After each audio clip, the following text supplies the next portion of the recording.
Are you missing something? Emi tell her say.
Do you think you can outplay me in this game of wits and knowledge? Can you go 7 rounds without flinching? I meant answering 7 questions correctly. How well can you hold your liquor? If you're curious, then join us for the most exciting conversation and games with your favorite celebrities on 7 of 7.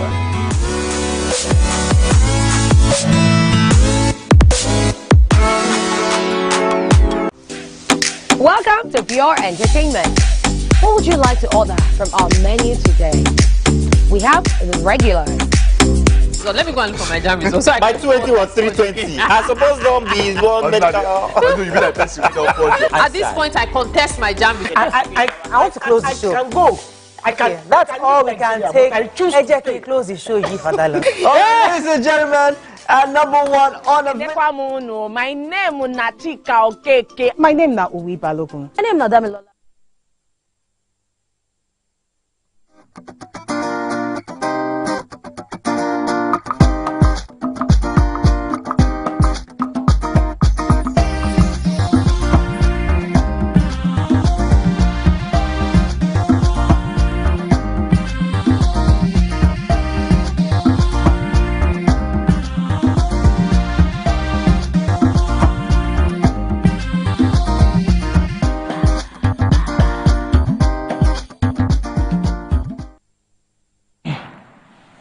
It's Thursday on Your View. Welcome to the show. I am Murayo Afolabi Brown. As always, I have the ladies with me.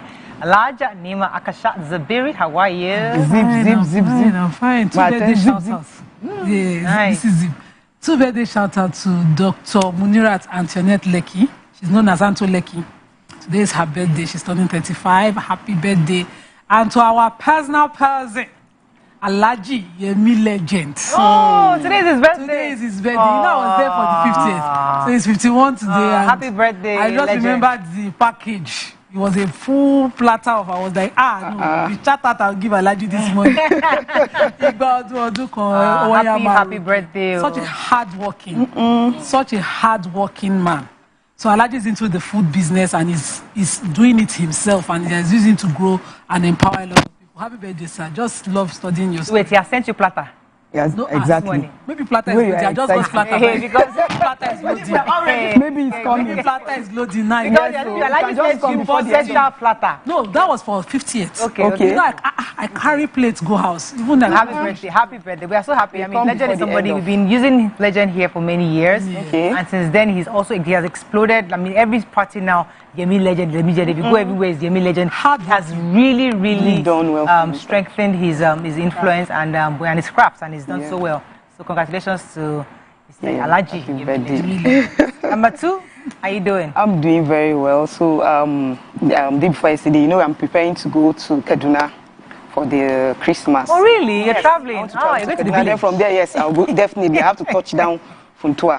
So I was talking to my aunt and I was telling her that I'm coming and all of that. She was like, okay, whenever I go to the north, I always make sure that I don't eat rice and all of that. I just Proper face local food. native. Yes. Zida, Tuwen Shinkafa, Danwaike, all those nice. things. So she was just asking me that what quantity. What do you want? So she's what getting are you going to ready. bring for us when you're coming? I can bring masa. It depends on what you guys Masa, want. but this I can will be bring hot. It's going to masa. be hot now. I'll bring the mixture. So I'll come when I Okay, come. so we I'll can make it mix ourselves. Yes, Oh, I'll mix nice. it and do Yes, something that like would that. lovely. Then there's Danwaike. I can bring zobo, and I can bring And do you want, can I bring Kaya Mata? What's that? What's Kaya Mata? That's for the other room. Yes, the other room. No, the one that we... No, I just joking. Not padlock. I've never used it. You want padlock? Everything from the north. I'm married. The one that you tell him now, go and do something for me, we'll quickly just pay this one. Amaka fresh. Freshest of them all. Freshest of them Freshest, all. freshest. Yes, So this morning, somebody here, I won't mention names, Sha, my new besto, no, she has always been my besto, promised to roast chicken for me. That's I'm paying for the chicken, but don't worry. Nima has done it for all of us. So don't feel too special. she said she's not going to do it. I'm not putting her on the spot. Exactly. I cannot do it. She said she's not doing it. I said, I don't add roasting to my bill, to my duty. You already know. Yes. I cannot cook it. If you want me to chop this chicken, you go roast that for me. Let us remind ourselves that our Muslim sisters, they'll be expecting us to give them Christmas gifts. Of course. We'll be finding something. You'll be surprised. My bestie is giving me Christmas. She chose one person. Can you imagine? Nice. I'm beefing you. I'm still beefing you. Everybody has their time. Everybody's time. We rotate it. Exactly. Let's go on a very short break. When we come back, it's our gisting day. We like to talk and, just family stuff. But first, we look at the front pages of the paper. Stay with us. We'll be right back.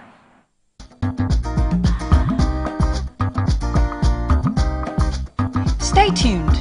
Your View will be right back.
Thanks for staying with us. We're going to start with the nation. Our fund saved from subsidy removals is being spent, says federal government. Hope rises for grid with progress on Siemens project. Invest in our energy, solid minerals, Tinubu tells German businessman. Nnamdi Azikiwe Airport's runway shut after cargo plane skidding off. Tax reform, Oyedele counters Ramfak VAT claim. Abandoned federal secretariat in Lagos to become luxury apartments. POS operators raise charges, banks ration cash, and court orders confiscation of Arotimi's controversial book. Okay, so the Ramfak chairman who had the memo to the National Assembly earlier this week on the tax reform saying that the agency is solely vested, that's their own agency, Ramfak, as the said that he said the agency was solely vested with the responsibility of allocating all revenues accruing to the government, including that of VAT. And so he has forced Taiwo Oyedele, who is the chairperson of the Tax Reforms Committee, to answer. So while Oyedele was at a one-day roundtable on the tax reforms bill organized by the National Institute of Legislative and Democratic Studies, he responded that Ramfak has no role to play in the VAT administration because it's not part of the revenues captured in the Constitution. He also alleged first that the sub-regionals will mismanage the money. He said that the Act has provided specifics where the VAT would be spent, and so there will be no room for mismanagement. He also responded that there's the bill does not in any way provide for any conflict with the Revenue Mobilization, Allocation and Fiscal Commission. So there's the fear of clashing is not there. Yeah, finding problem is not there. Don't find problem. Don't already create it. That's it. All right, so go ahead, Rama. Okay, so I have the story of the POS charges that have gone up. they said banks have commenced the rationing of cash to customers because right now there's scarcity of the naira notes, and they are saying that over-the-counter transactions have worsened in the past these few weeks getting to Christmas, and it's difficult to access the volume of cash they need for their daily expenditure. And now that the Christmas holidays are coming, they're still finding it difficult to get this cash. They even had to interview one of a managing director of Countryside Markets, Stephen Okun, said commercial banks in Akonjo, Lagos is restricting daily cash withdrawal on ATMs between 15,000 and 20,000 naira on ATMs, and over the counter 15,000. So they are now saying that this cash is now scarce, and they are finding it difficult to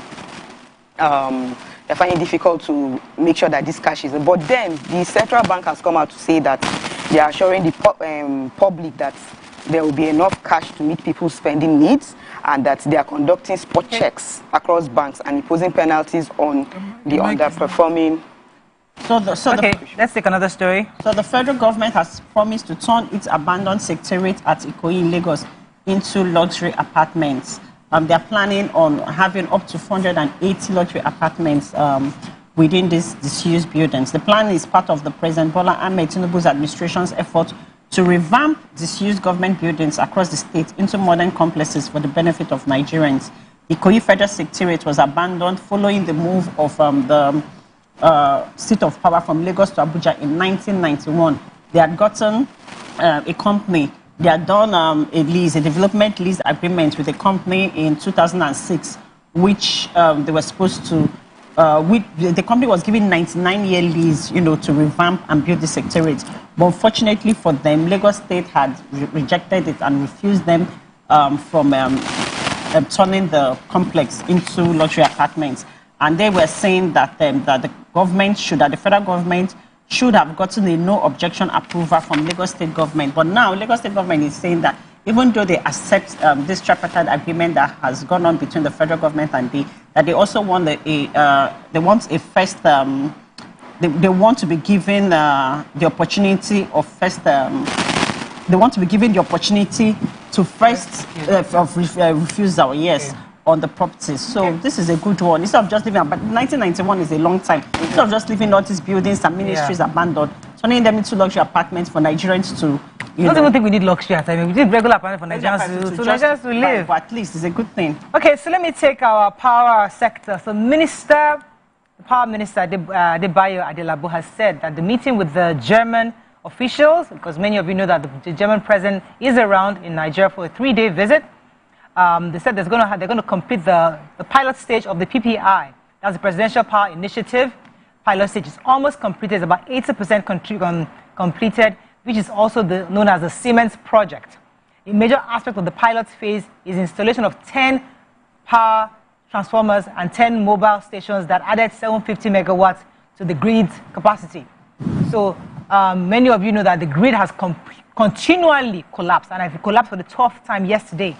It was quite a serious situation whereby there was blackouts across the nation. So they're praying that by the time they complete this Siemens project, we'll have bigger transformers, and then to completely reduce the blackouts we have from the grid collapsing.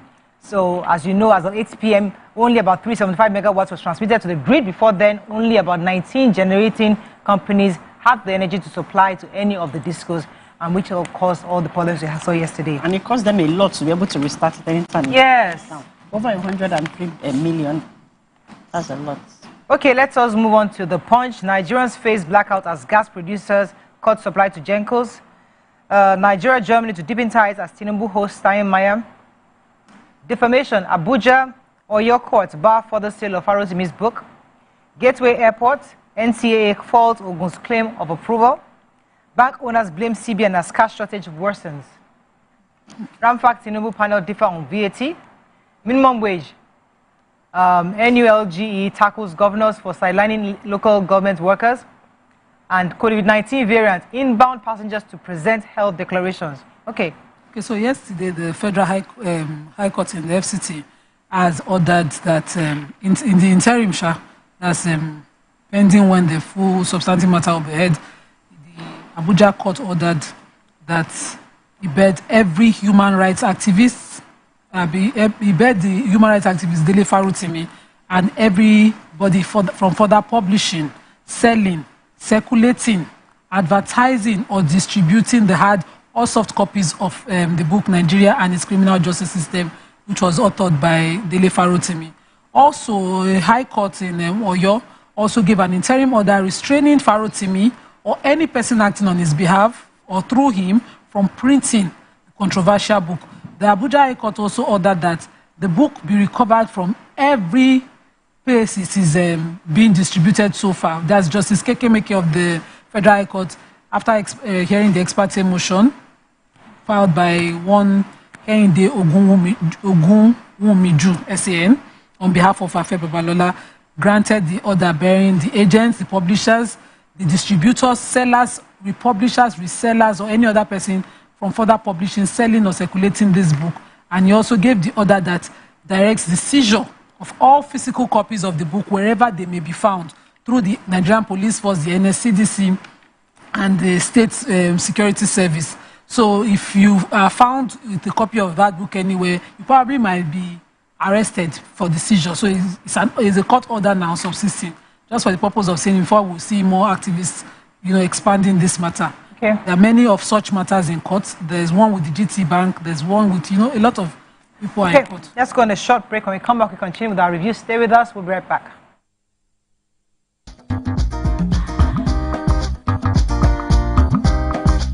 Stay tuned.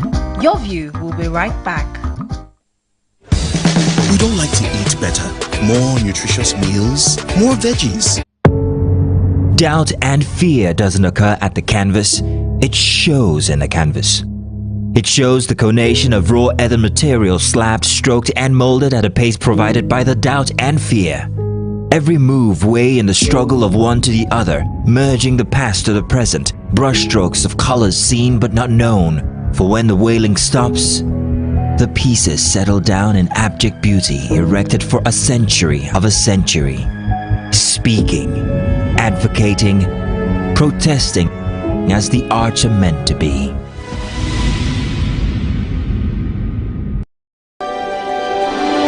TVC Communications, Nigeria's leading independent broadcast company, has been officially designated as a great place to work. Over the past 3 years, we have transformed our workplace into one which is respectful, caring, rewarding, and provides great benefits to all our 500 employees. We thank our team for giving us the chance to show that partnership between employer and employee really works. TVC Communications, officially designated as a great place to work, and now the only broadcasting and media company not just in Nigeria but throughout continental Africa to be fully certified.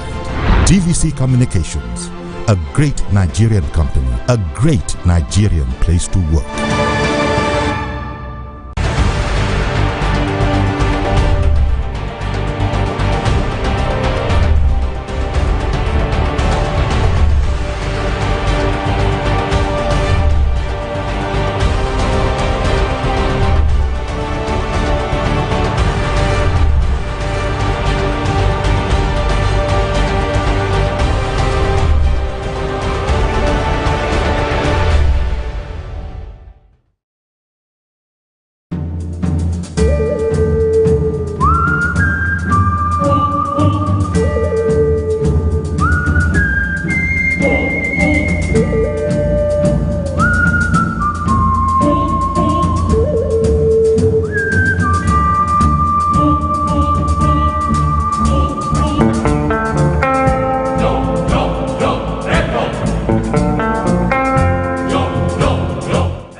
Do you think you can outplay me in this game of wits and knowledge? Can you go 7 rounds without flinching? I meant answering 7 questions correctly. How well can you hold your liquor? If you're curious, then join us for the most exciting conversation and games with your favorite celebrities on 7 of 7.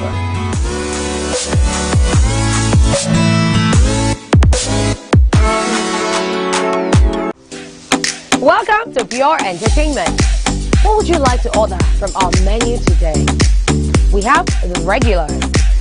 So let me go and look for my jam results. So My 20 was 320. I suppose don't be one medical. At this point, I contest my jam results. I want to close the show. I can go.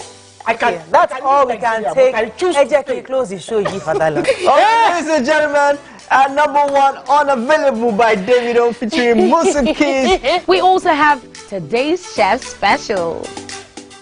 Yo, shiny, yeah. Say recap done, and it's time for number one on the countdown. One of Nigeria's hottest artists right now, his name is Rema, and this one is called Chomp.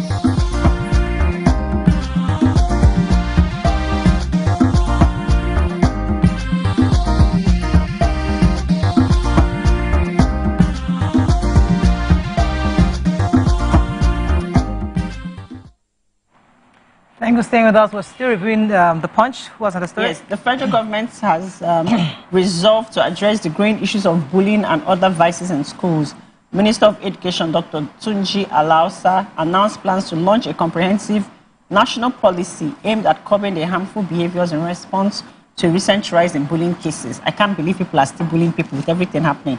Anyways, he said the ministry was working closely with the Ministry of Justice to create a policy which will be presented to the National Council of Education for adoption. He also said that it's important for children to be given the best of education and then for them to have a safe environment where they can thrive. Whether basic to post-basic and tertiary education, children should be given a safe environment to thrive, yes. So yesterday, the German investors who followed the president here got an assurance from our president that the federal government is ready to for all the opportunities to expand the investment opportunities available in the energy and solid mineral sectors. Yesterday, Bayo Onanuga, the president's special advisor on information and strategy, said that, according to the president, he said, I welcome Mr. President to Nigeria and the State House. Your visit is significant, and I must thank you for the warm reception. We need each other, as you have said to me privately. Nigeria is going through a transformation and trying to align with the best strategy and practices on good governance globally. So we like our relationship with you as friends and partners. Germany is well industrialized and renowned for its sustainable infrastructure. And they're hoping that when we partner in the minerals, solid minerals, foreign affairs, industry, trade, and investments, they can actually have a closer investment relationship and then see how they can help to reemphasize and align both nations' readiness for business. So I'm happy that he came to us, we didn't go to them, and hopefully that this is the beginning of a better relationship. Definitely with this power sector, I'm hoping that Siemens project, we've been talking about for about the past 2 years, hopefully should come to completion very soon. Okay, so I have the story of the bank workers and the CBN. They said the Association of Senior Staff of Banks, Insurance and Financial Institutions have said the worsening of cash shortage across the country is because of the central bank. They are blaming it on the central bank for the inability to meet the cash demands of their banks. They said that that's the president of the association, Mr. Olusoji Oluwole, said that there's no cash particularly available for the season, as the season is approaching, and they want to use it to buy, they want to use money to buy, to shop and do so many business transactions. And he came out and he was saying that banks have only two sources of cash, that is the CBN and retailers. And now the CBN is making it harder for banks to access these funds. So he said statistically, banks collectively require at least 20 million daily. And in the ATMs, they need to have 8 million. And they also need to have 4 million over the counter. That's if they are going to come and collect money over the counter. They need to have all of that. So they are saying that he also provides some solution and saying that the CBN should have clear statistics so they can understand where and how they are circulating and where they are circulating to. So they are trying to see how they can make sure that there is enough cash around so that Amaka can have money to invite me for Christmas so that I can enjoy. 2027, Tinubu will run and win presidency. Rules out opposition party said like in Ghana. FG raises concern over infant mortality rate. Ex-APC chair bombs governor, says they are Nigeria's headache. FG declares war on school bullying. We talked about that already. Tinubu committed to Nigeria-Germany relationship. 4 killed in renewed Ebonyi land tussle, and reps task commercial banks and fintech operators on one chance criminals.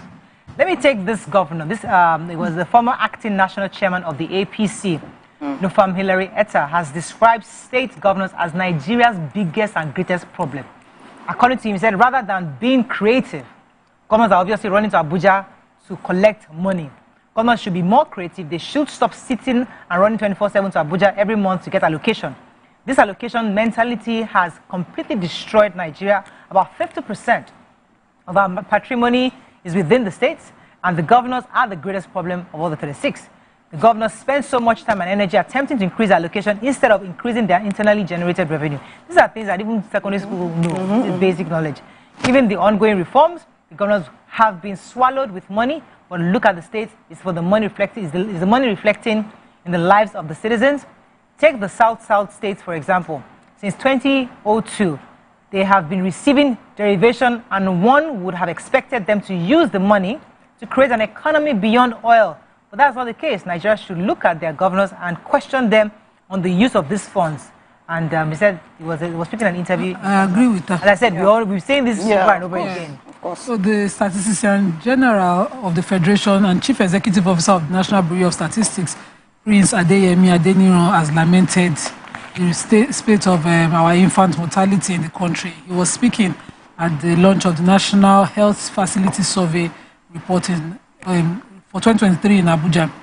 And he said that our mortality rate is still 63 per 1,000 live births in the country.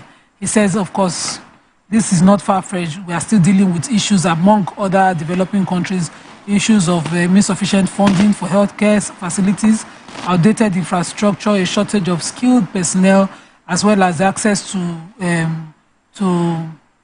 medications, and quality healthcare within rural communities and areas. He also cited the National Health and Demographic Survey.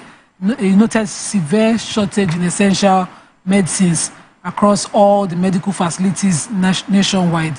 There's something that I noticed in the public healthcare, primary healthcare facilities, particularly in the areas where I live. Primary healthcare, children's drugs, pediatric drugs are supposed to be most likely free and subsidized. When you come for the very subsidized one, they'll tell you, they'll just write this inside paper for you to go and buy. But there's an annual budget for that provision. There are chief medical directors in this hospital, so I cannot disagree with the statistician on what he's saying. A lot of people that insist on them taking their babies, they come back and say, Akpa, they're not 35,000, and I'm like, that's not the reality. That's not what governors tell us. So apart from the governors not being effective, the people in their place, Nigerians, thorough auditing of all these places. Thorough auditing. We, the people, have issues. Okay, Vanguard, you got a story done? Okay, Vanguard lecturers can't fill cars, sleep in offices to cut costs, says varsity education. That's from the major headline in Vanguard. Wike Ritalori Ogbebo tussle over Abuja land. Death of Okwama leaders in military detention. Pandev orders demand justice. ECOWAS will handle return of Mali, Niger, Burkina Faso with wisdom. U.S. Embassy issues new visa directive for Nigerian applicants. NAFDAC recalls batch of Deacon's amoxicillin 500 milligrams drug. Dangote refinery exports PMS to Cameroon. And WhatsApp, Facebook, Instagram down in global outage. Okay. Yeah, okay. So I have the varsity education charters. They said the university teachers are now groaning under the yoke of unfavorable economic conditions, and they have cut down on a lot of things to save costs. One of the ways that they've cut down, they said they now park their cars at home, and they also reduce the cost of taking transport to their offices multiple times. They have also abandoned their postgraduate programs. They said now they even turned some of their classes to a mini kitchen. So they brought down their utensils, kitchen utensils and all. So they listed a lot of the universities and some of the polytechnics, and they are saying how they are bringing their mattresses and all to the classrooms and keeping them in the classrooms. Then once they are done, they will keep it by the side because they can't afford because of the high cost of living. So they are now saying that the governments now, for lecturers, they have a constant engagement between them, and they said they will try and make things better. The Yayali Ahmed committee is engaging lecturers now to resolve some of the issues. The government cares and is doing the... Let's say which state this is happening. This cannot be They listed almost all the states, all the universities, and they are saying the same thing. That's why I just summarized, the whole thing. Yeah. This is a matter of and there was even a video I saw on X. A lot of the students were going back home. They boarded. They were on a tipper, a trailer that was carrying petrol. They sat on. Some of them sat on top of the trailer, some by the side, and all. They're trying to get. Okay. We have a story that is of public urgency. The National Drug Agency for Food and Drugs Administration and Control, that's NAFDAC, is now alerting Nigerians because audio has been circulating on WhatsApp as regards this Dickens amoxicillin 500 milligrams. So NAFDAC is now alerting Nigerians on it, and they said this particular one is one batch produced by Dickens amoxicillin and manufactured by the Ecomed Pharma Limited, marketed by Divine Kings Pharmaceutical Limited with lot number 4C639001. The product details are MAH, manufactured by Ecomed, like I said before. Days of manufacturing is the 3rd of March 2024, and expiry date is February 2027 with the batch number 4C639001 that I just read. They reported that there's something wrong with this particular batch. And, that audio was released by a nurse saying that a lot of people presented in the hospital in severe conditions. Some even died, and they had all just used this particular amoxicillin. And, we are self-medicating society. May God help us. Please stay off and go to hospital. The United States Embassy in Nigeria has announced update to its immigration visa process effective January 1st, 2025. If you schedule an interview and you make an application, you're expected to appear 2 times. The first one will be for in-person document review, where they'll teach you on how to have your one-on-one, face-to-face interview and to make sure that you have all the documents that is required. If you miss the first interview, the first schedule, you have to reschedule to the second one. Basically, that's it for immigrant application. Okay, that's all we can take on front page review this morning. When we come back, once our hot topic of today, stay with us. We'll be right back.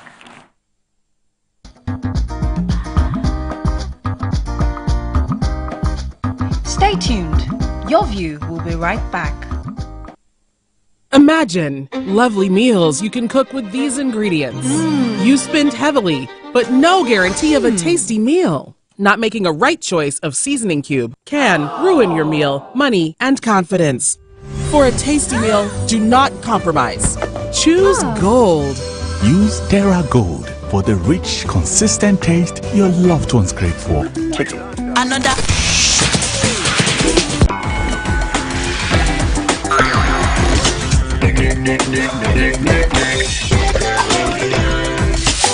For dessert and a bit of nightcap, we have the nighttime and online specials.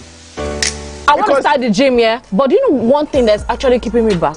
You should start the gym, though. You're getting fat. Cricket.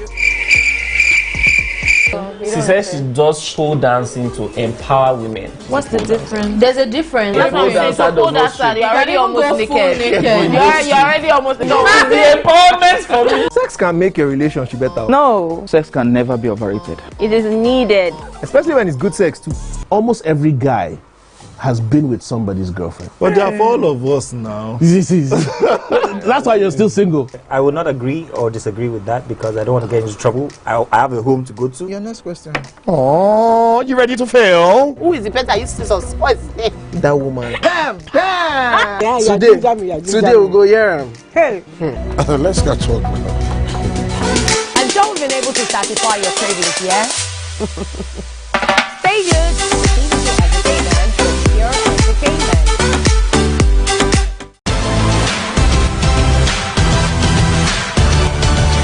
Now you can catch up with your favorite programs on TVC. Log on to www.youtube.com/TVC Entertainment. Join the fun.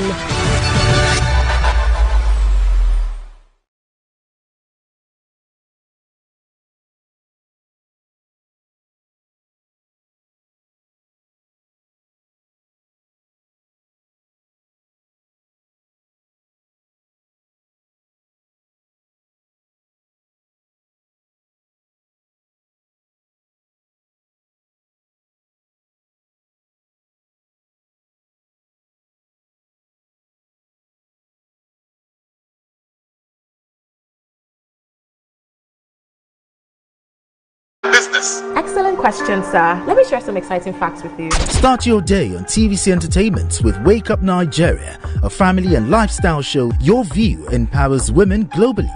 It's your view, let it count. Entertainment Splash delivers the hottest celebrity trends. On TVC News, we keep you informed with breaking news and in-depth analysis of events shaping the world. I will continue to speak the truth. TVC News at 7 and TVC News at 10 p.m. delivers the most important stories of the day. Max FM, your hit viewers daily.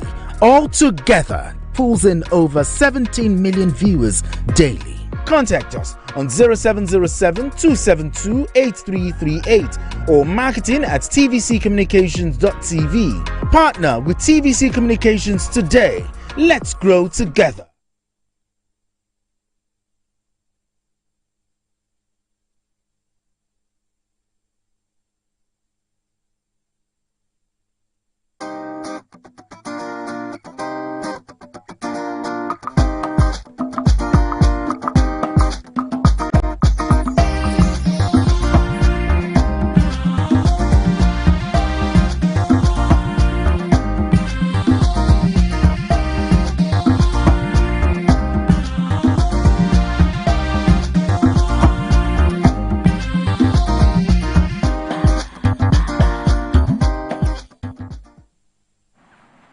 Thanks for staying with us. Joining us on the show is the head business strategy of Rollout Properties and Allied Services, Oludotun Olaoye. He will be speaking about the end of the year promo and exclusive offerings for Cornwall Bay buyers. Welcome to the show. Morning. Thank you.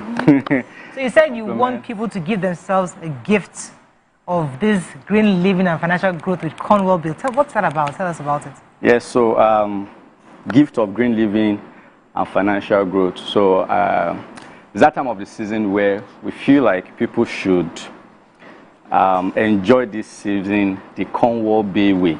Okay. So we feel like there's a Cornwall Bay way to actually enjoy this season. And what's that way? Right now, there are some people that are finding it hard to make a decision. The decision between, and I like this property. I like that it is in a very strategic location. I like that it is in close proximity to infrastructure that gives it, higher capital appreciation. I like that it is in close proximity to major landmarks like the Ogun State Secretariat, like the Nigeria Immigration Service, like the NSDC office. I like that it is centrally located, that it will be a good investment. But there is also December. So if I use money to buy land now, I may not have enough to buy other things that I want to use to enjoy this season. And so that's why we say that, you know what, you can still enjoy this season the Cornwall Bay way. Meaning that we want to make it easier for you to make that decision to buy that property now, because tomorrow will be too late. So what are the things that have been put in place exclusively for you in this season? Number one is the discount, festive discount. 1 acre, don't buy it for 12 million. We are saying buy it for 9 million. Save 3 million. Okay. For other things that you want to do this December. I can't buy 1 acre. 3 plots. Don't buy it for 7 million. Buy it for 5 million. And that is all inclusive. Save the remaining 2 million for that if you want to buy. But can I buy 1 plot? Don't buy it for 2.5. Buy it for 1.9. All inclusive. Save what you have for other things you want to do. But much more than that. When you buy an acre at Cornwall Bay in this season, 1 acre at Cornwall Bay in this season, you get 50 kg of rice. Wow. Yes. So it's when you buy 2 acres and above at Cornwall Bay this season, you get 50 kg of rice and a turkey. When you buy a plot at Cornwall Bay in this season, you get a 25 kg bag of rice. What we are saying in essence is that you can do the two at the same time, and you can still end the year on a strong note. Many people, one of the things they have on their New Year resolution is, I want to become a property owner. Many people, one thing they have on their New Year resolution is, I want to add more to my real estate portfolio.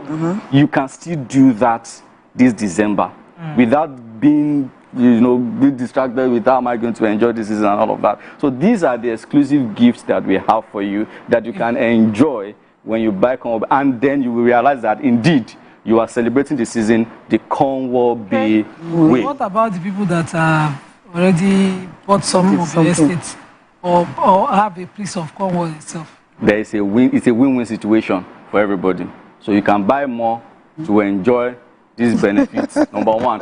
Number two is that you can also refer your people to buy into Cornwall Bay, and you can get financial incentive as high as 5-10% of that. But terms and conditions applies though. Okay. Right? But, but that is a win-win situation for all, right? Whether you have bought before, whether you are newly buying, there's still room for everybody to key into these exclusive incentives and goodies that is going around in this season. Okay, so why is the festive season the best time to buy Cornwall Bay? Thank you very much. Why is the festive season the best time to buy Cornwall Bay? In addition to all the values that Cornwall Bay Estate at Kobakbe has, I called Cornwall Bay a resort in a city, a garden in a city, talking about the eco-friendly concept of Cornwall Bay, the green features of Cornwall Bay, the green walkways, the orchid garden that you have in Cornwall Bay and the likes. In addition to all of these values that confers on it rapid capital appreciation, and in addition to the festive discount and the gift and all of that, this is the best time you can secure plot and acres at a cost-effective point and still enjoying those values. Because of the holidays. Yes. So it means that you are getting value at a very, very cost-effective means, cost-effective way.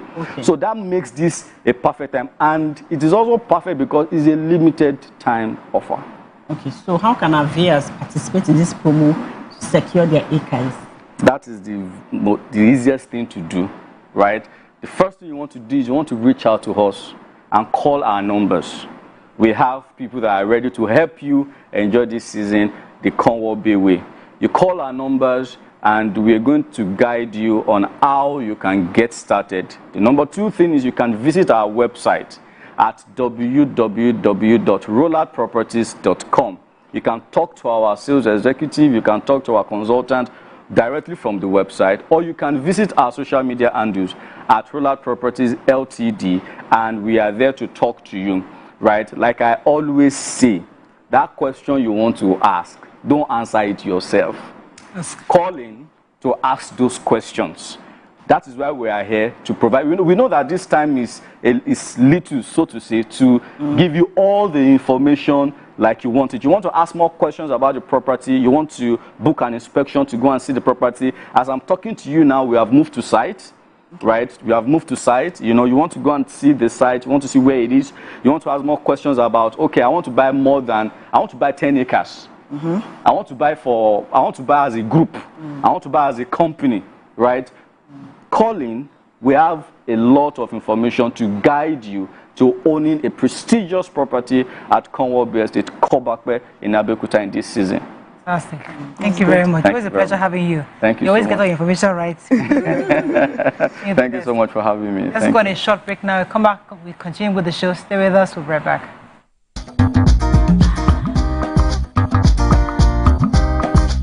Stay tuned. Your view will be right back. Doubt and fear doesn't occur at the canvas. It shows in the canvas. It shows the conation of raw earthen material slabbed, stroked and molded at a pace provided by the doubt and fear. Every move weigh in the struggle of one to the other, merging the past to the present, brushstrokes of colors seen but not known. For when the wailing stops, the pieces settle down in abject beauty erected for a century of a century. Speaking, advocating, protesting as the arts are meant to be.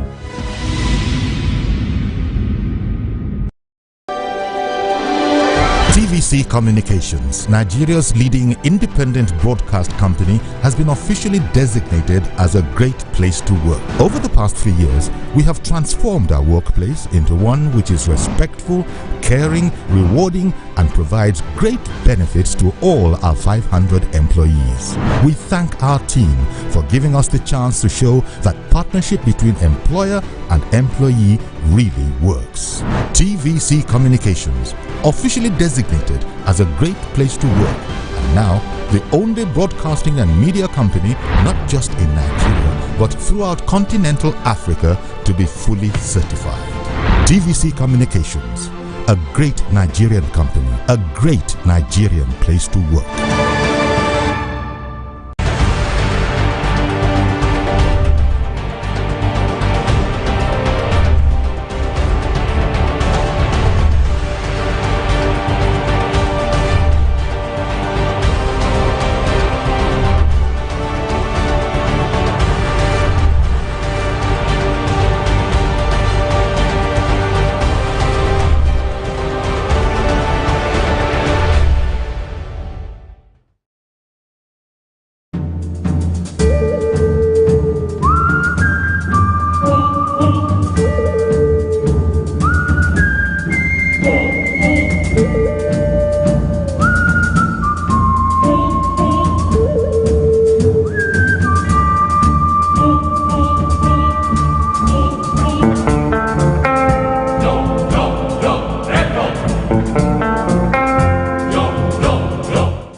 Do you think you can outplay me in this game of wits and knowledge?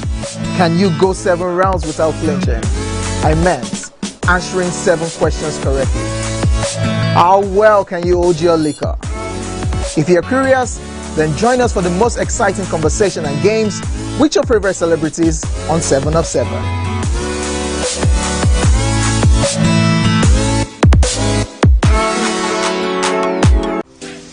Welcome to Pure Entertainment. What would you like to order from our menu today? We have the regulars. So let me go and look for my jam results. So My 280 was 320. I suppose don't be one medical. At this point, I contest my jam results. I want to close the show. I can go.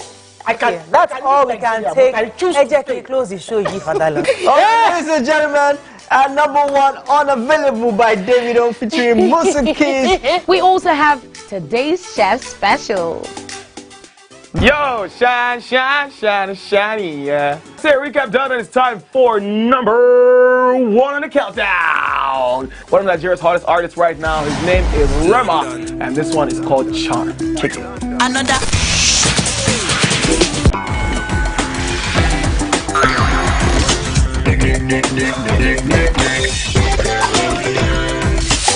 For dessert and a bit of nightcap, we have the nighttime and online specials. I want to start the gym, yeah? But do you know one thing that's actually keeping me back? You should start the gym though, you're getting fat. Cricket. She says she does show dancing to empower women. What's the difference? There's a difference. That's what I'm saying. So pole dancer, you're already almost naked. You're already almost naked. No, the empowerment for me. Sex can make a relationship better. No. Sex can never be overrated. It is needed. Especially when it's good sex too. Almost every guy has been with somebody's girlfriend. But they are for all of us now. That's why you're still single. I would not agree or disagree with that because I don't want to get into trouble. I have a home to go to. Your next question. Oh, you ready to fail? Who is the person I used to suspect? What's his name? That woman. Bam! Bam! Yeah, today we'll go here. Hey. Let's catch up. I'm sure we've been able to satisfy your cravings, yeah? Stay good. TVC Entertainment with Pure Entertainment.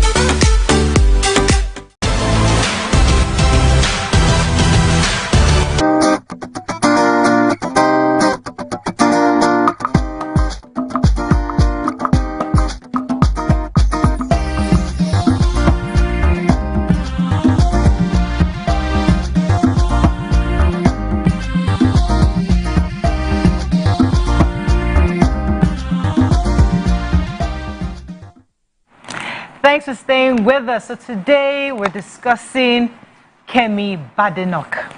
Most Nigerians have been criticizing the British Conservative Party leader Kemi Badenoch's apparent response to a comment denigrating the West African country, Nigeria, where obviously she spent her childhood. According to her, she says, I grew up in Nigeria, and I saw firsthand what happens when politicians are in it for themselves. Then they use public money as their private piggy banks. When they promise the earth and pollute it, not just the air, but the whole political atmosphere with their failure to serve. I saw what socialism is for millions, it's poverty and broken dreams. I came to Britain to make my way in a country where hard work and honest endeavor can take you anywhere. Now, that was her position, and many Nigerians have criticized her for various reasons. What are your general thoughts on this woman? It's an interesting conversation because there are 2 or 3 sides to this. Some are supporting her, saying that she has not lied in any way of her experience. Others have said because you are totally against the identity politics does not mean that you should denigrate where you're coming from. Others are saying, let her be. That doesn't really matter. She doesn't have to identify with Nigeria. What are your own thoughts? You can call us on 081 0764 1679, 090 241 63440.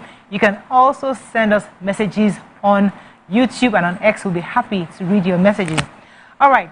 This was very interesting to me, especially because I'm exactly the same age as this woman, 44. So my experiences with her are very similar. And when she's speaking, I can almost see where she's coming from because I was also affected by the political atmosphere. It was a military regime. My father was also arrested, thrown in prison for human rights and the whole works. And there was a lot of fear. And one of the reasons why my mother had to ship me especially out of the country. So I understand the political atmosphere she's referring to. However, do I need to highlight that today if I become the prime minister or if I become the party leader in my country of choice or wherever I migrate to? I'm not sure. So the conversation should she say what she's saying, or should we allow her to express her truth, which is her experience? You cannot tell somebody to not share their real life experiences. That's the conversation. Who would like to go first? Ramatu? Okay, so I love her and I love her perspective actually because she's coming from a point of this lady, Abike Dabiri, reached out to her and trying to form some kind of business or something with her. And that was when she came out and she said, leave me alone. I don't want to associate myself with a country that's, with all those things you mentioned, political imbalance and all of that. And that was when she started saying all her private stuff. And when the private things she went through were really very terrible because she said something like that when she was in Nigeria, when she came back to Nigeria, that there's no electricity and she was using candle to study. Amatu, do you know all you carried in this country? She carried but she's in a better place now, so that's why she's at least highlighting the whole thing. And she doesn't want to be part of the, she doesn't want anybody to bring her into it. Right. So why is everybody attacking her and saying, but everything she has said is the truth. Okay. She has said the truth and all based on her experiences and what she went through when she was in Nigeria. Right. Okay, Amaka, I want to jump in? Yes, so people should be allowed to say their truth. This is her own experience when she lived here. My experience, your experience, we are 4 people living in Nigeria. We might have different experiences of our stay so far in Nigeria, right? So this is her truth. And then whereby someone is reaching out to her, from what she said, it's not like she just woke up one day and then started talking about Nigeria or bashing Nigeria experiences in Nigeria. Someone reached out to her from Nigeria to say, come to Nigeria, let's do something together, and she says, based on my experience in Nigeria, I don't think I want to do this. You don't blame her. She used candle and our national grid has collapsed how many times? Even yesterday there was no light. You cannot blame her. We also need to foster a nation where that encourages people to want to come in, invest in the country and do stuff. If manufacturers, producers, companies, organizations want to come in now, at least now let's have the basic needs, the electricity, which she did not enjoy while she was in Nigeria. She's living in the UK where she's enjoying steady electricity. So you don't really blame her for owning her truth and speaking her truth. Okay, before I come to Nima, let me just give us a bit of a background of who this person is. So she was born in London. Her parents brought her back to Nigeria at a young age. Her father was a GP while her mother was, I guess, was a professor in America. And they moved her to the US at the time, where she lived between Lagos. She was in Lagos for a while. And then she moved to the US. And then from the US, at the age of 16, she moved to the UK. She's been a politician from the age of 25. She got joined into the Conservative Party, and where she went up the ranks. And currently, she is now the Conservative Party leader. And she's actually the very first, I mean, according to some of the documents I have her, she's the very first British Conservative Party leader of an immigrant leader, first generation. And she also is a staunch critic of identity politics, which is where we use our identity for political objectives. Yeah. Now, she is somebody who has been criticized because she totally focuses on her conservative views, not so much on her identity or where she's coming from, because according to her, her identity has formed her perspective to be a complete right-wing person. So she is totally saying that where she's coming from has formed who she is, but she rather focus on her conservative views and not her background. And it seems like a lot of Nigerians are having issues with that. Let me come to you, Nima. What are your own thoughts on this? Okay, so I don't agree that she's focused on her conservative views alone. So where such conservative views will be strictly British policies. You know, there's hardly a point I've seen her make in public that has not referred to how, that has not denigrated her state, her country of origin, which is Nigeria. She's always, I don't know whether she's appealing to the white. I call it Kolo mentality whenever I hear her speak. She's very British mentally. And so she makes excuses for why she has to be accepted in the British space. She wants to be more English than the Englishman personally.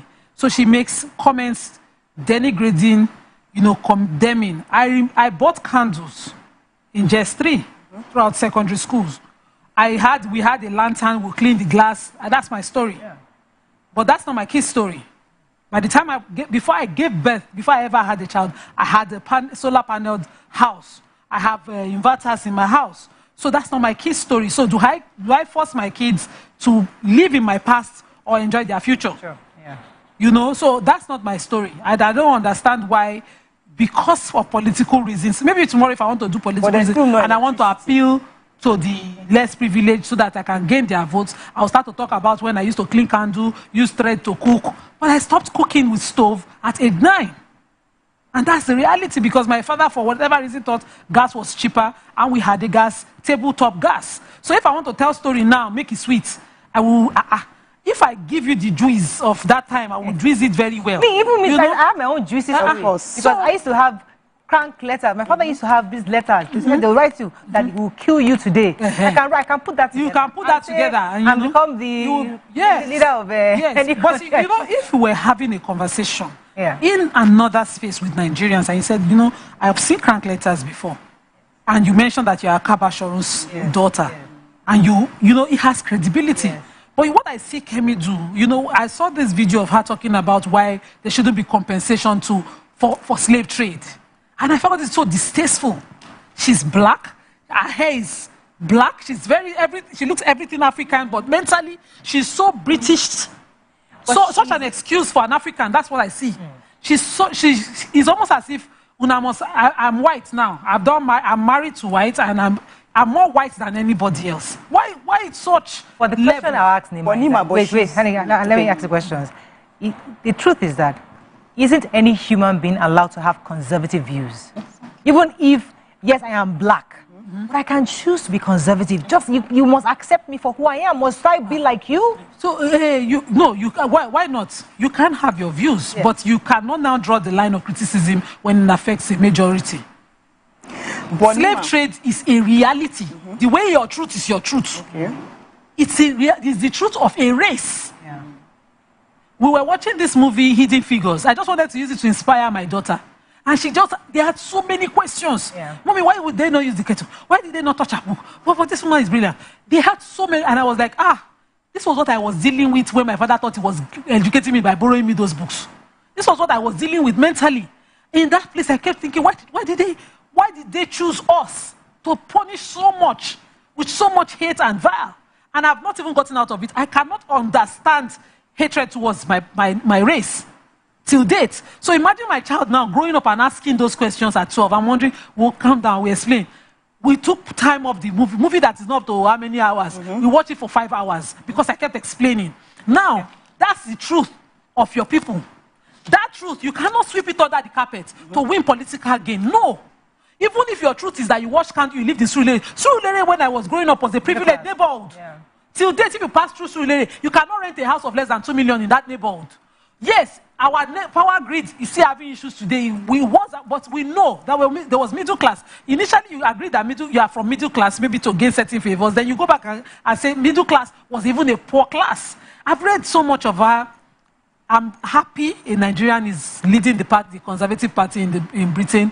I'm happy she's doing so well career-wise, but I'm not happy with the kind of stand she takes against people she shares blood, color, and race with. Okay, point taken. Yeah. I was going to jump in here. Yeah, I wanted to jump in by saying that regardless of like everybody's stance in terms of being conservative or not being conservative, we are all allowed. That's why we have freedom of speech and expression, where you're allowed to be whoever you want to be, as far as it doesn't hurt another person, right?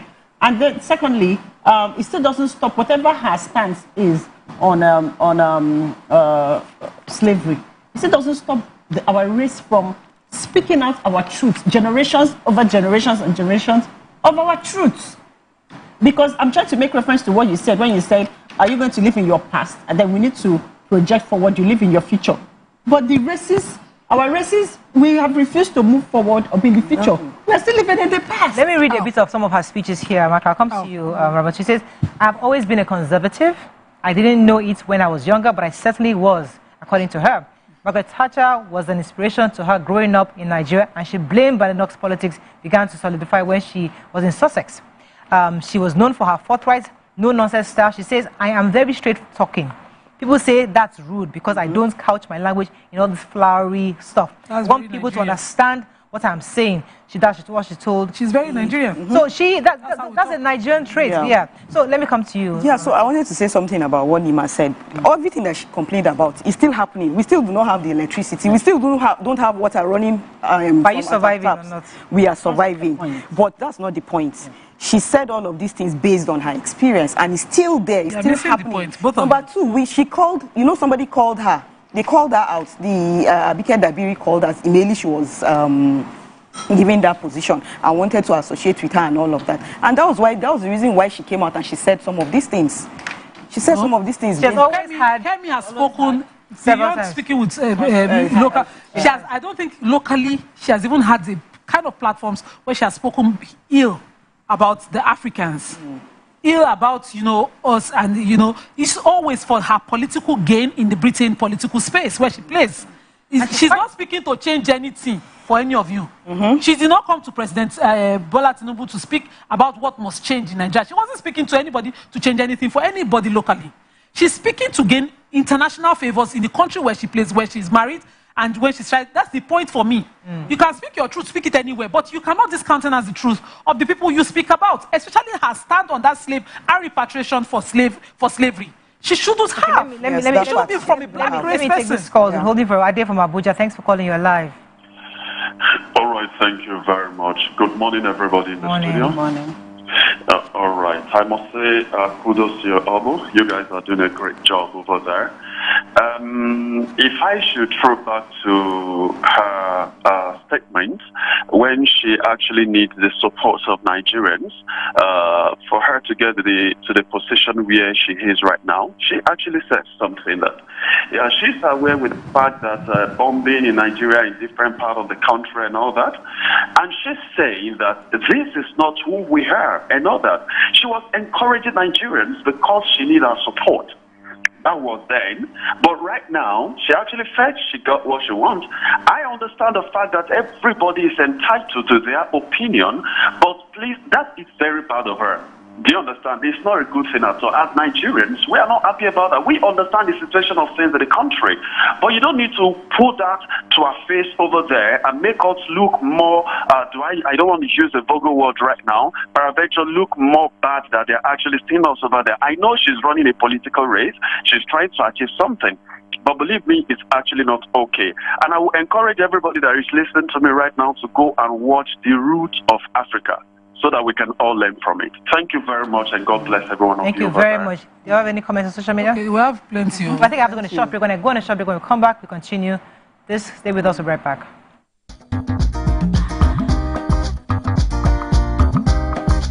Stay tuned. Your view will be right back. My champs, they use energy at school. Your champs need nourishing energy. Give them the new and improved Milo at breakfast. It has nutrients that support energy release. Now you can catch up with your favorite programs on TVC.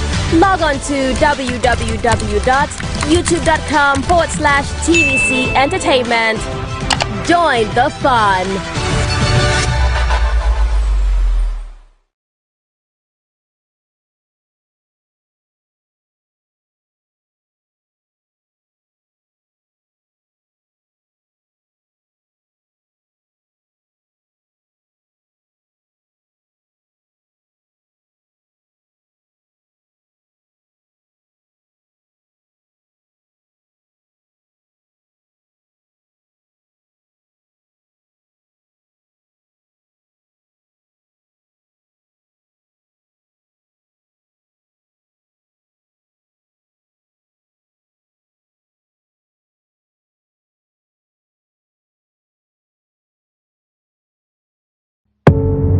Doubt and fear doesn't occur at the canvas, it shows in the canvas. It shows the conation of raw earthen material slabbed, stroked and molded at a pace provided by the doubt and fear. Every move way in the struggle of one to the other, merging the past to the present, brushstrokes of colors seen but not known, for when the wailing stops, the pieces settle down in abject beauty erected for a century of a century. Speaking, advocating, protesting as the arts are meant to be.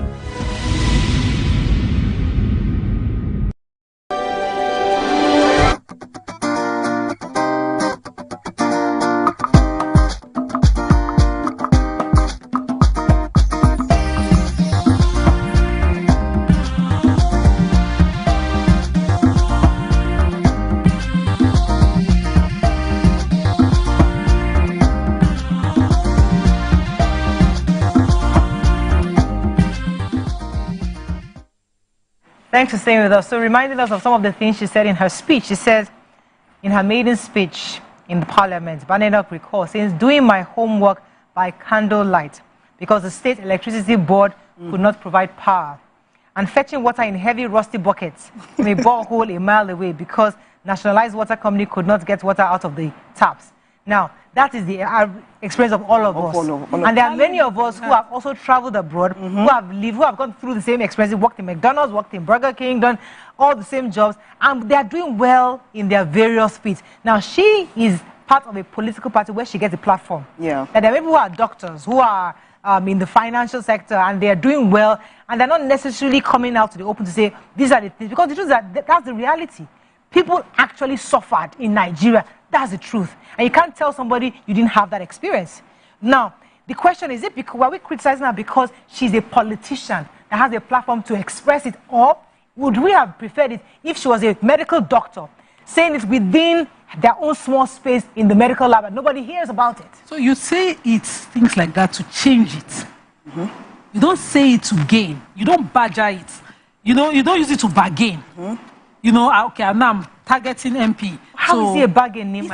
How is he a bargain? Okay, what you want? I am a conservative. I should be entitled to my conservative views. So what you want her to do? Entirely, we can't talk about that. She's entirely using this, you know, appealing to pity. There's something we call in logic and argument, appealing to the popular view. It's almost as if you see that one black chicken inside the group of chicken must say something so the other white chicken gets to accept them. It's a level of brainwashing that shows lack of intellect for me. To look at what God has made you as, question it to that point. You know, the reality of what slavery did is glaring in the UK. is glaring in the stories from the Second World War. While we're here, if you read history books, it's in the streets, you can see it. The people in the villages now growing, they don't even know that some people were involved in those kind of things. They might not even read to that extent. But we see the pictures, you see it. You go to places, especially in Europe, you see the level of it. You go to America, it's even too wide. You know, and to sit down and a mic is put to you because you want to gain something, and you say, you see, I don't support that because they're trying to blackmail you. Let me pause you. I have a call and hold it for Ade from London. For my mouth. Ade, thanks for calling from London. You're alive. Yeah, good morning, ladies. Morning, sir. Morning. My advice to you is that don't crucify the lady. What she's saying is the truth. I stand by her. Tell me, why can't we find an investigative journalist from Nigeria to come here and record all the property bought by politicians and locked up? Nobody's using it. It's not their money now, it's because it's Nigerian money. I'm here to see and show you like BBC showed it to us about 2 years ago. So she's saying the right thing. My sadness is that people are blaming her. When you are blaming her, the politician will be happy that they are doing the right thing. Let's see it as it is. People are suffering. Why, if they are not suffering, why are we remitting $21 billion to Nigeria every year from diaspora? I mean, what are you talking about? This system is not working. Where is the justice? Microwave system, when things happen to somebody, everybody will talk about it. 1 week after, they forget about it. No justice. What are you talking about? We blame Kemi. She will be our prime minister in 5 years by God's grace. God bless Nigeria. Because her being prime minister is not something that we are hating. Yeah. What we do not like is the level of the public information she's giving about these states that will not leave the minds of certain people. Okay, that's what the damage she's doing. Okay, so there's a comment here. They said, if Kemi had been in Nigeria, would she have grown politically the way she did in the UK without a godfather? So they are now trying to say that. Do you believe she doesn't have one? Of course, every country has godfathers. Someone says what Kemi said is true, but she's not supposed to rubbish her country publicly. You can never see other African country indigent rubbish their country outside. You know, somebody was saying, I was hearing someone was saying that there's so many other wealthy, influential people of various country descent. They're from different countries. We heard about Elon Musk from South Africa. These are people that they still have a strong connection to their various countries. Yes, you can now say their countries didn't give them those kind of experiences compared to Kemi. Kemi's country, obviously. I lived in the 80s. I understand what she's going through and what she's saying. However, would I use that as a tool? I don't think I would. Now, should I assume it's a tool? I don't think we should. I don't think we should assume she's using it to get political favors. She could be. Yeah. And she may not just be, she may just be a conservative person speaking as a conservative. We are not a colony of the British. You don't take us to parliament without really looking for solution, but just because you want to get more popular. Let me take just reason. Said Nigeria is such a misnomer. I agree with most of her contents. That's Kemi's speeches, but I'm completely against her using Nigeria's problems as a political cheap point that could only encourage racist stories. And that's what got backlashes. When she made the bottom wipers comment, what did you think happened to more Nigerians? We work in that space. Even I know that most Nigerians will have to do that. But you continue to denigrate. People will see your people. Whenever they make it to the UK, they will see them in that light. Those are the kind of jobs they will offer them. Bidima, do you think that we are who, I'm trying to get the phrase right. We see what we want to see based on who we are, not who she is. Because we are Nigerians, we're likely to behave like that. So we are seeing her behavior through our own eyes, through our own lenses. There's a possibility this girl is just speaking as a conservative, regardless of her skin color. It can be a bargain because as an immigrant saying these things, she can be the face of the far right who get justified for the views against Africans. What Kemi gets is the PM she wants. She can get this PM just the way Rishi Sunak did it. Okay, there are so many abnormalities happening in India, but it didn't get amplified because Rishi Sunak was aspiring for office. Olu from Badenoch, thanks for calling you alive. Those Sunak was also criticized. Go ahead, you're live. All right. I need some volume. Memory. Chief M.K. Abiola of blessed memory started the issue of reparation for African countries. Reparation. Are you listening? Yes. Are you hearing me? Yes. I said Chief M.K. Abiola started the issue of reparation to Africans. Yes. On issue of slavery. But yes, the white people treated the blacks badly. But while our forefathers not involved, now the situation in Nigeria is about corruption. What one of the issues Kemi is against is corruption. If you look at Nigeria, the history of corruption in Nigeria from independence to date, over $400 billion have been stolen by individuals who were in government or public service. What are we doing about eradicating corruption in Nigeria? He who comes to equity must come with clean hands. The leaders we elect must come with clean hands. They must be morally upright. But where you have leaders who are corrupt and they are at the helm of affairs, there's no way this country can change for better. Nima can sit down there and blast Kemi for all I care. What is our role towards eradicating corruption in Nigeria? Why do we Nigerians like corrupt leaders? Why do we want them to be in power? Why can't we do something? Everybody's talking about do something, like magic. There's this magic of this something. Do something about Nigerian leaders by, going to parliament, arguing against Nigeria. I don't understand. Or using Nigeria to make an argument appealing to the public pity. Let me take this comment from Engineer Tijani. And it's a bit of a long read, but I think I like us to take it in. Okay. It says, no one can change the past, and that's the bitter truth. Kemi Badenoch spoke about the past, and that is fair to her. But the moral question to her is what she has done, is doing, or to do. What? Let me take that. Kemi Badenoch spoke about her past, and that is fair to her. But the moral question to her is what she has done or is doing to ensure that the wrongs of the past are not transferred to the generation of the future. Now, many Nigerians had it rough. They also had it rough too. We cannot continue to live in the past. Life is dynamic, and so should our thinking. Great Britain went through a terrible time before it emerged from the shackles of invaders over 600 years. Thank you. Many of us still spoke about Awolowo, Azikiwe, Amadu Bello, Tafawa Balewa, Herbert Macaulay, etc., who were fantastic leaders, and maybe Kemi Badenoch have not read about these people. The best thing is to ignore the negative comments and strive to do what is right for our people so that we can inspire a homegrown generation of solution providers. Some people took the bullets for the UK, and that was why it became a safe and conducive abode for her and many others. How many of the critics of Nigeria are willing to put their neck on the neck for Nigeria? We all want to change, but no one is willing to shoulder the responsibility of this long-awaited change. So I think what I'm hearing so far, we all agree that Nigeria is not where it's supposed to be. Yeah. As I was saying, I am 44 years old. She's 44 years old. We came in the same. She was grew up in Surulere. I grew up in Bagada. Same background. She went abroad young. I went abroad at that same, at a young age. So we all did flip burgers. I flip burgers. I worked just as she did. But I'm not going to use that experience as a tool to get accepted. Now, maybe if I become a party leader in America, I might need it. Where it's I might need that too. See, I used to carry, because we all carry that same bucket, that silver, that metal bucket. We all carried it now. Yes. I can say I used to carry buckets. I used to do this. I can use that to gain that sympathy. Now, if I do that, does that mean I hate Nigeria? I don't think so. Why would Nigeria think I hate Nigeria? Because I'm saying that. I'm sharing my experience. Her country of because it's still happening. He said she did only the Nima, wait, I want to hear you properly. Let me hear Amaka, then I'll come to you. We the people,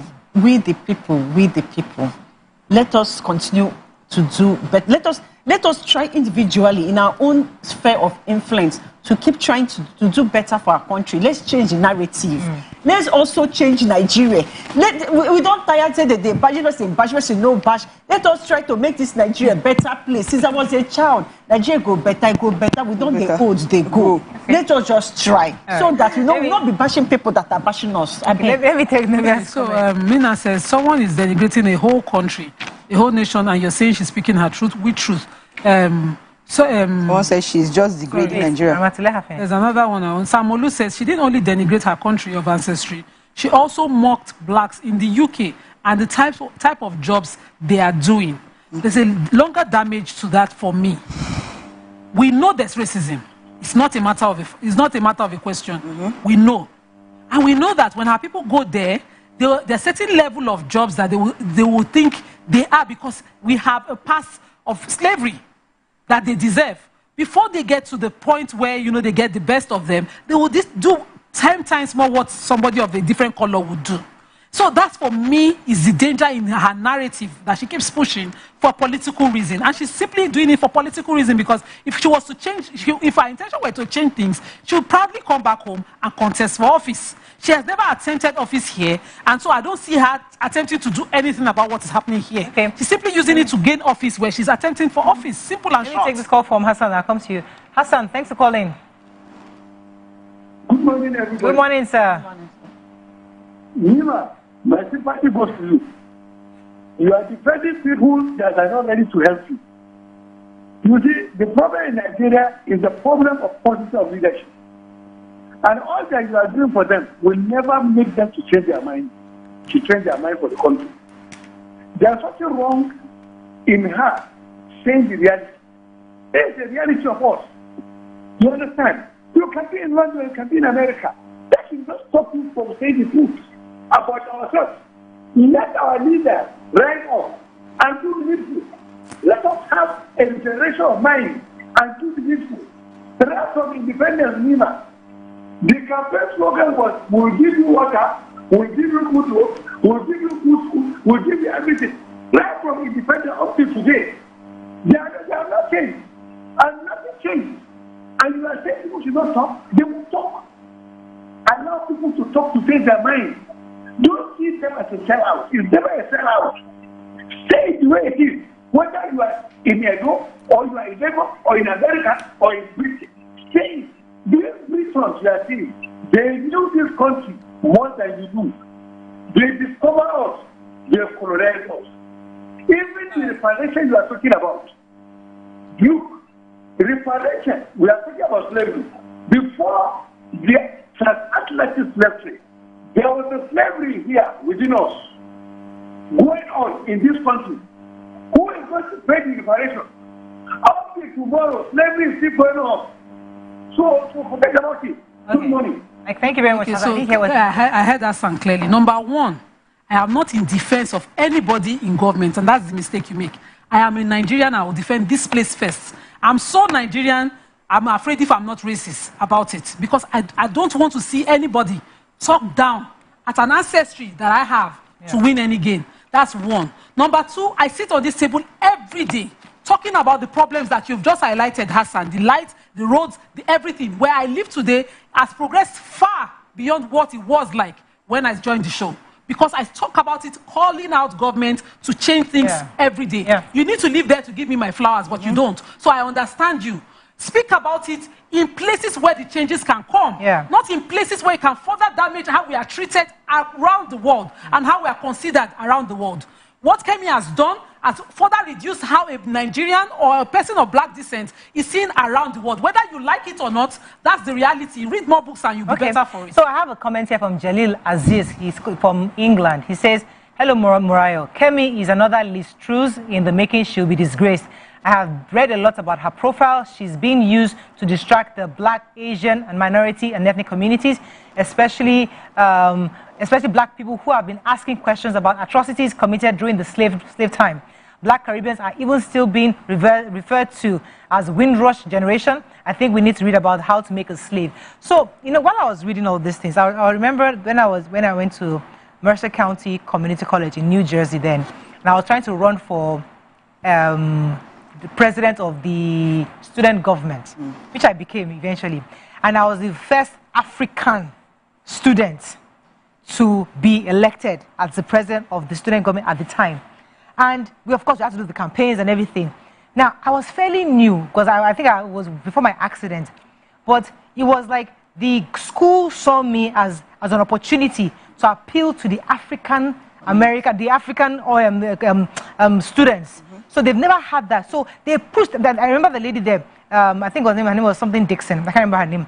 She was really pushing me to become president. She really wanted, because for her, it was a lift to them to say that, yes, we have a black person who has taken on that position, because it was important for them to have that document in their system to representation of the black community. So for now, imagine if I had that opportunity, and I used that opportunity to make life hard, difficult, or to denigrate the black community in our school, that would have been a problem. I didn't see it as an opportunity, but I saw myself as, I knew they were using me. It was clear, because how do you make me president? I mean, I just came here.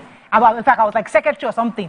Somebody resigned and suddenly said, no, let her be. And they pushed me. I was really excited. But eventually I became. So the point is that some are saying that this woman is being used as a, I don't use that, the word in my mind is really, it's not strong enough.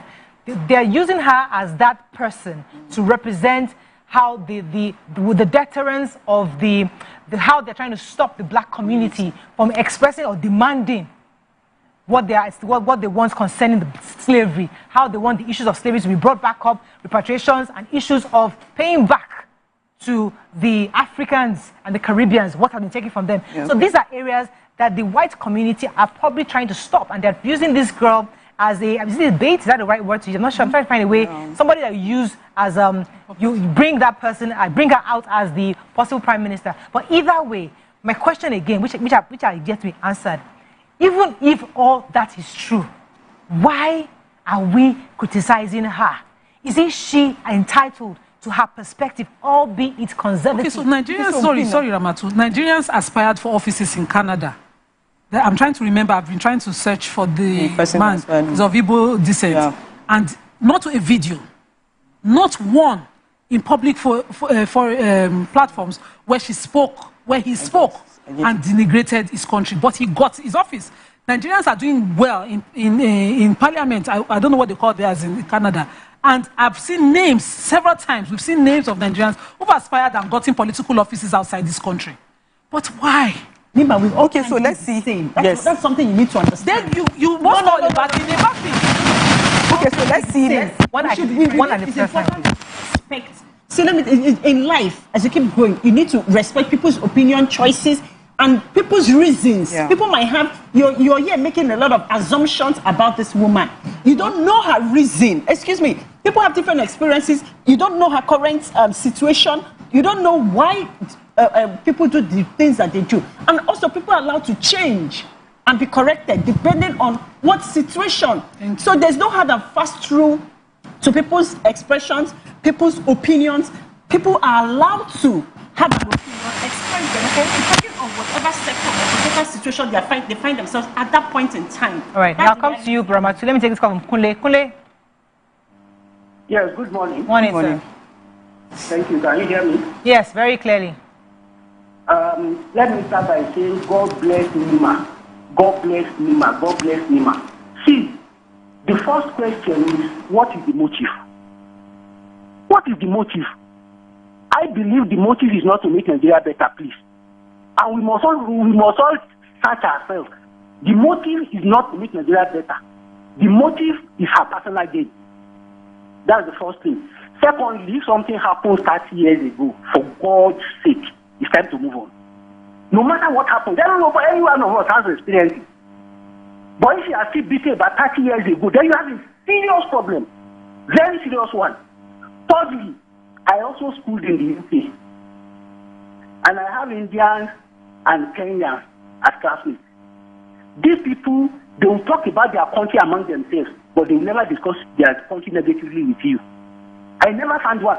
My Kenyan friend once asked me, how is it that Nigerians are so loud in condemning their country? I couldn't give you a definite answer. And that's the truth. Last year, there were 23,000 carjackings in South Africa. 23,000. Carjackings, not car theft. Carjackings, 23,000. But when you talk about South Africa and Nigeria today, what you remember is DSTV and ShopRite. What is wrong with us? We are not the only one who has problems. We can discuss this among ourselves. But when you go out there and you are destroying everything, or the day you are going to face a consequence at an immigration border, it is because one Nigerian has badmouthed every one of us. Thank you. Thank you very much. Let me let you jump in. Okay, so what I wanted to say is that I want to put aside all the things that where you said that is her personal ambition, that's why she's saying all of those things. I want to put them aside. But truly, what she's saying, isn't it true? Isn't it, everything that she has said is really, really true? And the one thing she said that we have not even mentioned is the fact that she said we have greedy leaders, we have bad leaders. And I think that is where I feel those are things that we will have been able to change. Because these are human beings that we're electing to office, and we're expecting, because we have everything that should make the country move forward, but because we have bad leaders, that is why we have not moved forward. I think that's the point where she elaborated, she stressed on that we have. So I get that, Ramatu, but I think what I'm hearing also is that every country has bad leaders. Everybody has corruption. Everybody has things happening, but we as a people must begin to now choose what we want to highlight and amplify at every opportunity. So yes, everything, and I agree with you. What she has said is saying the truth. We can all sit down here and go back to our own history of how we all had to kill rats. I mean, my father will tell you that he ate bugs. My father will tell you he used to eat bugs. I mean, I found out bizarre. But I don't think anybody today is eating bugs because we passed that level. So the point is that, yes, we have our experiences, but should you use it for a political growth? Because I have a comment here from somebody saying that, I love Mima. Please give her a hug for me. Truth is that the cane they used to beat the first wife will be used to beat Kemi. They're talking about Liz Truss, I'm sure. Yeah. The Conservatives will dump her very quickly once she's boldly communicated her true intent for the immigrant community. Kemi speaks simply for political growth. So this is about career development, career growth to become prime minister, and that's what she's saying. That is the objective of this conversation, not so much that she doesn't appreciate Nigeria. So can we see it in that perspective? That's the third phase now. She's doing these things for her career growth in politics, not because she hates her country. No, I mean, those are where her parents are from. So obviously she does love her. She has uncles. I hear she's even the first cousin to our former vice president. She should reflect on how, on the methods she's using to do this. Because I don't see how you love a place and you put the place as well as the people in danger. So we're constantly trying to migrate to the UK for better life. Yes, that's a fact. Those are the truth. Since we're talking truth, Nigerians are constantly trying to get to the UK for better employment, for better earning power, because, you know, the pound is not comparable to the naira in any class. So we know why we are going there. Most Nigerians are there so that they can just convert their pounds to become rich men in Nigeria because of the difference of the currency.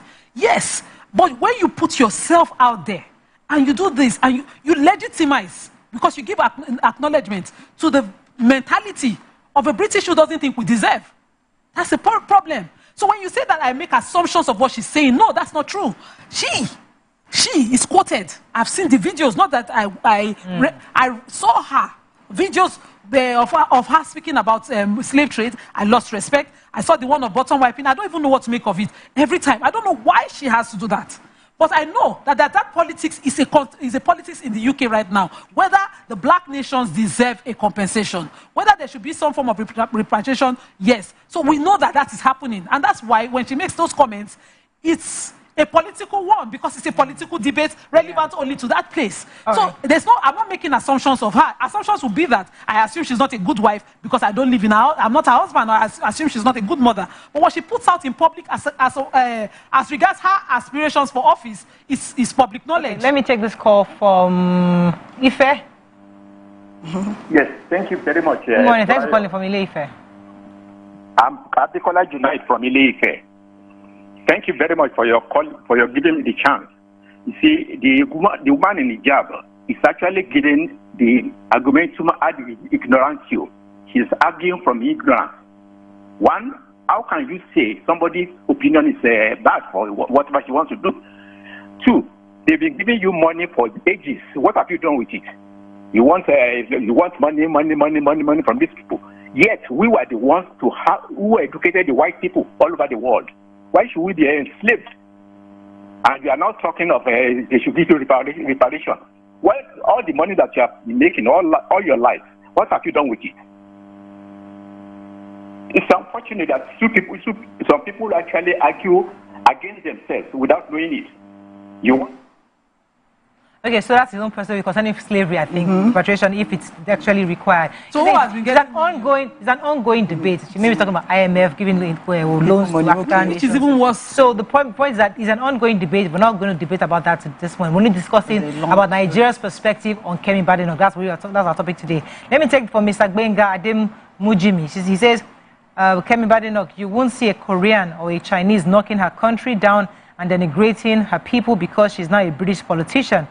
Well, again, we see that, and my own perspective, my own personal view is that we shouldn't judge this woman from our own lenses. Yeah. Because we always assume that she's trying to do this because of the political growth or gain.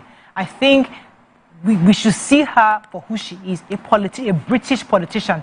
Her growing up years were in the UK. She was out of Nigeria from primary school. She went to the US. So let's stop assuming she's a Nigerian. Mentally, she is not. She's British through and through. So the truth is that we must acknowledge that and don't expect her, because even when Obama became president, everybody thought, oh, Obama is going to open it. We'll have an African president, so now it's going to be. The reverse was the case. Many African nations were complaining that Obama was not even interested in the growth of the African economies at all. So the truth is that why must we judge this woman based on our personal perspective or assume? Okay, so Obama didn't pick out Kenya, which is his African origin, as as a point of campaign. When he picked it, he amplified it for diversity, for acceptance. He did not amplify it that, okay, I'm coming from the worst. I'm coming from a lot, so as I'm going to a lot now, you should just accept. Identity politics. He didn't do that. What he did was, go home, do a video with his grandmother to show diversity. So imagine that all of Nigeria were cheering because Kemi is Nigerian. She's talking about Nigeria positively. She's come home to maybe where she's from in Nigeria to make a visit saying, I'm from Nigerian descent. I'm married to British. I am British, but I'm of Nigerian descent. She's proudly carrying the name. So that she runs for office with all of us cheering, and then when she's in office, she visits our president as the Prime Minister of Britain of Nigerian descent, coming to talk to our president about what must change, how we must fight corruption, how the issue of NEPA and whatever must be in the past, because she didn't use lights to read when she went to school. I don't know whether you're getting me. It's timing, platform, and motive. That is my problem. Why now? Why this? Why where you are now? Because you can always get to that office and your intention is to change. You use the office, change things. Okay. What's his name? Adewumi Adesina is president of African Development Bank. Because of that, a lot of developments are channeled home. Okonjo-Iweala is doing the same thing. When she gives advice to our government here, it is taken with all seriousness, because she's telling you the problem as a Nigerian in power. But you are aspiring to power, and it's almost as if you're blocking. Look at what UK does every day. They make about 43 billion, from visa and applications to go there, and yet they make the applications more stringent, more stiffer for our people to get there. Okay, let me take this call from Aisha and hold it. Aisha, thanks for calling. Comments on social media, please. Yeah. Aisha, are you there? Yes, I'm here. You're live. Go ahead, please. I'm calling from the UK. My contribution is that, Kemi, see, what you say from your mouth defines who you are, your personality. To all here in the UK, Kemi is a total disgrace. I cannot even stand and say, oh, I want to associate with her personality or person being, like a Nigerian attaining such heights here in the UK. No, I don't want to. Because you cannot decide where you come from. She studied in Nigeria since the age of 16. She went to secondary school in Nigeria before leaving back to the UK here. Kemi is my age mate. We are all age mates. And most of us, I can tell you, I did not see that running out of this house. I don't know where Kemi saw that in Nigeria. And she has to check her background. Her parents are educated. Her father is a doctor. Are you telling me the side of a doctor in Nigeria was drinking liquor from the staff? I mean, there are so many exaggerations in her story. And she keeps telling this market or what she's selling to the British here. And trust me, my dear sisters, they are not even buying it. They know her motive, her ulterior motive is just to get to that level of Prime Minister. I mean, what is impacting on the British here? All these things that she's saying. What is the impact to the British man? What's the impacting on their society? That's what you're looking at as well. There's so many issues here in Britain. She's not addressing that. She's not looking at the political issues here.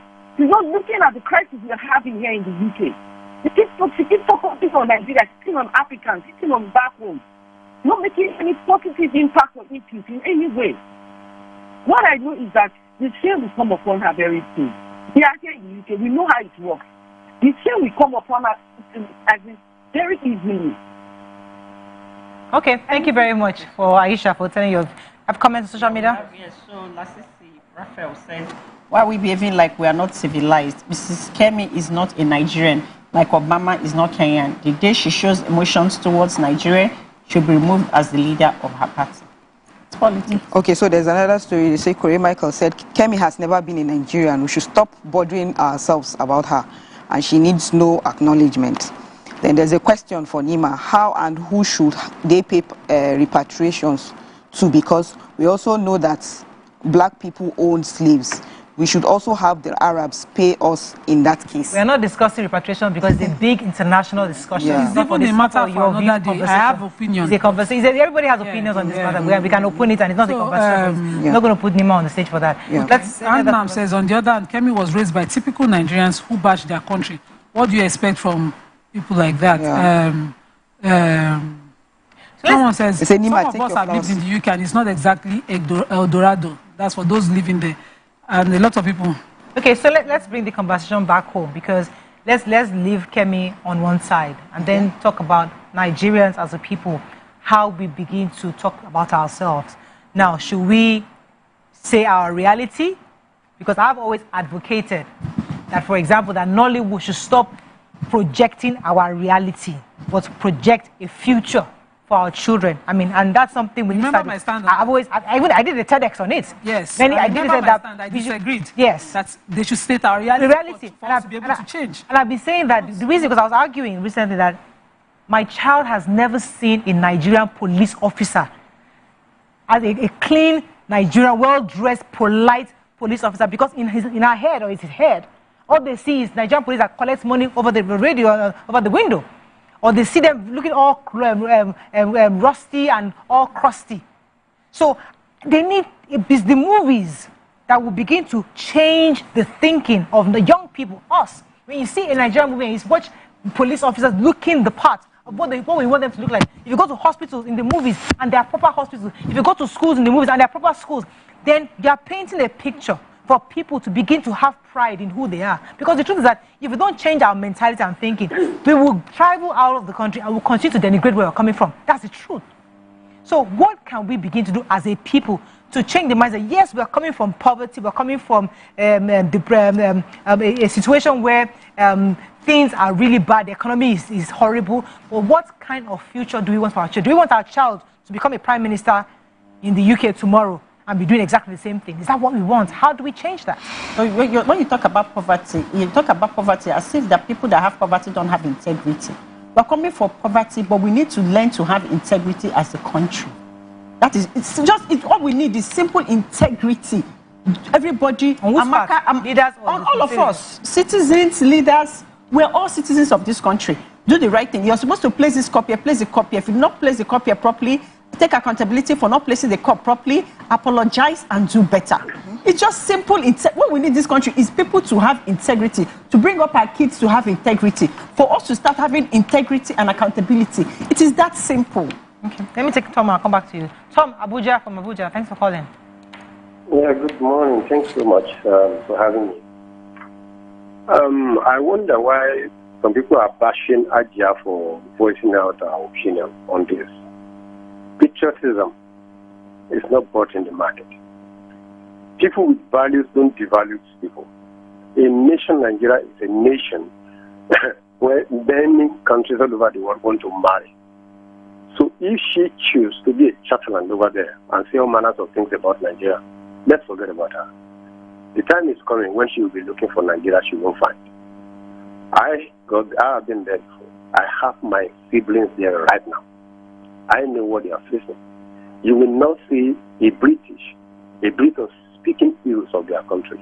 Are you saying Britain is better than any other country in the world? They don't have crime. They don't commit atrocities. You don't see how they treated people that they were protesting.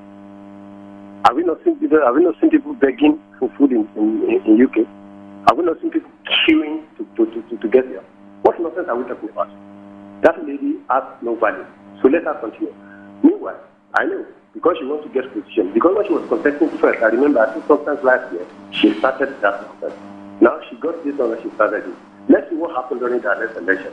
She'll be so surprised as some Nigerians some Britons of Nigerian descent will descend on her. And she will lose. We have to understand one thing. We are Nigerians.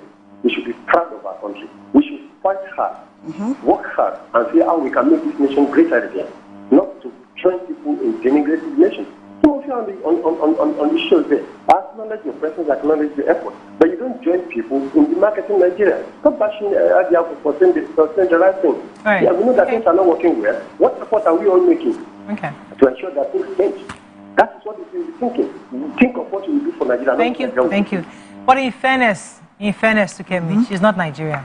She's not Nigerian. She was born British. So she just has her name.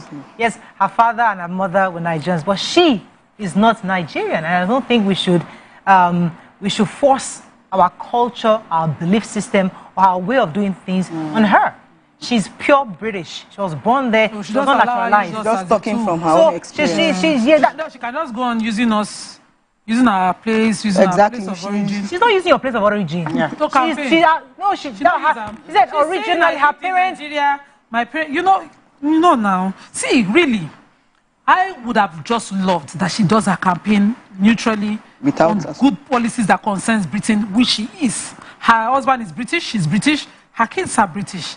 She can leave Nigeria out of it, campaign wholly for the things she wants to change. If she wants to support migrants, she supports them. That experience in Nigeria and Nima is what led her to get into politics. In a country where she believes didn't have a problem. She got into politics in the UK to solve Nigeria's problem because of her experience in Nigeria. Let's take a few comments on social media as we wrap up on this. Let's take any more comments. We're going to wrap it. Let's take a few more phone calls. But really, I think generally, I don't think we're going to talk about this. So it says, how much emphasis do Nigeria on citizens and citizenship of Nigeria itself? Nigerians are highly maltreated and denigrated within Nigeria by Nigerians. Someone said that she should remove Kemi from her name. She doesn't want to associate herself with Nigeria.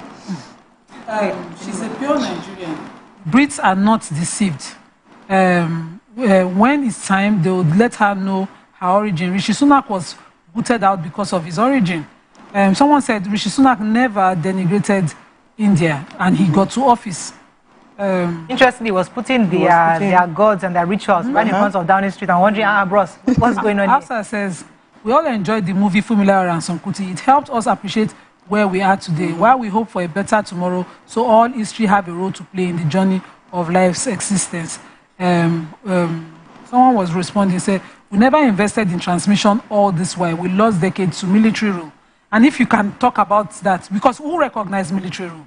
You know, coup is not a method to attain office in any other, in the colonialist countries, but it's recognized when we have a military leader. Who puts military leaders as heads of countries in African countries? Who recognizes them? Is it true that they've removed history from our... We read where and we understand. Is it true that they've removed history from our subject? So that should even help us with... We will know that from history, we will know that we are not at the place where we are. We are in a new place now. Unfortunately, that's all we can take. I think really much in a nutshell. We have more comments? Comments, but I'm wondering why... Let's take a few comments. Let's take more comments to wrap up. Someone said, is she the first migrant to be in political leadership? Now, identity crisis, they worry Kemi. Kemi is not alone. Many black people are socialized to hate their origins. We must begin to educate. Samolu says, Rishi Sunak became a prime minister and created visa category for Indians. It is called Indians Young Professional Program. It's for young Indians between age 22 to 30 who are into IT to migrate. Maybe our women can stop talking about how we dress and everything. Okay, so that's all we can take on today's show. I hope we learned a few things as we have, but in a nutshell, we wish her, Kemi Badenoch, the best in what she's doing, and hopefully she becomes prime minister in the next 5 years. I mean, to be a thing of pride for us to know that somebody with Nigerian descent, right, is prime minister. That's fine. With something of pride, but it doesn't have to relate or identify with us in any way. That's all we can take. Oh, we have a caller. Oh, okay. Good morning. Thanks for calling. Good morning. Hello. My name is... You're live. Good morning. Yes, sir. Good morning. Good morning. Actually, about this is please, I don't think we should be bothered about Kemi at this point in time, because we really don't know why she's saying this. But the point is,